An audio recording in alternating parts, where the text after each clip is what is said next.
Du 23 au 26 mai se déroule la 20e édition du Festival du livre de Chaumont.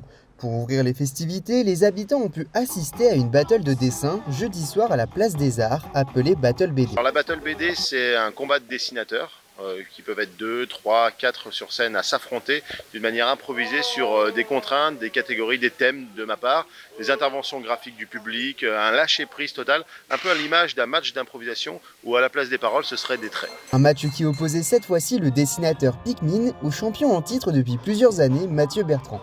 Au total, les artistes se sont affrontés sur 6 manches, toutes avec des catégories différentes généralement choisies par le public et animées par un DJ surexcité.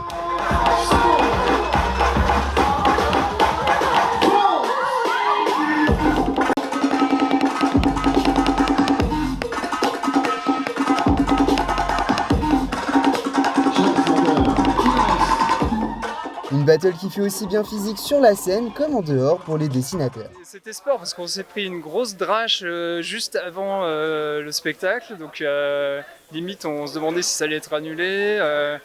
C'était assez complexe, mais bon, on a réussi à s'installer, on s'est bien calé, et puis après on a eu des petites surprises avec notre animateur qui nous a mis des petits bâtons dans les roues tout le long, quoi, mais on a l'habitude. Tout fraîchement revenu d'une tournée en Espagne, la troupe ne s'attendait pas à autant de participation au niveau du public chaumontais. Une cinquantaine de spectateurs qui prenaient plaisir à regarder et à voter pour le gagnant de chaque mois. C'était très stimulant à regarder parce qu'en aussi peu de temps qu'ils réussissent à faire des trucs aussi élaborés, franchement c'est impressionnant.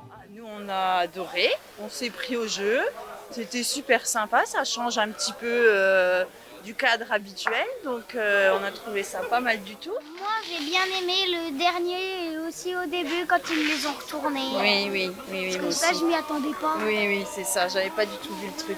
Ouais. Pour leur deuxième venue à Chaumont, c'est le dessinateur Pikmin qui remporte la victoire face au champion en titre, un succès qui réjouit le principal intéressé. Moi qui ai un esprit plutôt compétitif, remporter le titre, ça me fait pas grand chose. Par contre, écraser Mathis, ça fait quelque chose. Je prends un sacré plaisir à me foutre de sa gueule pendant toute la soirée. Non, je vais bien dormir, on va dire. Pour l'heure, la troupe continue son chemin et sera présente samedi 25 mai dans la ville d'Antony, dans les Hauts-de-Seine. Pour rappel, la troupe était passée à la télé en novembre dernier dans l'émission La France a un incroyable talent.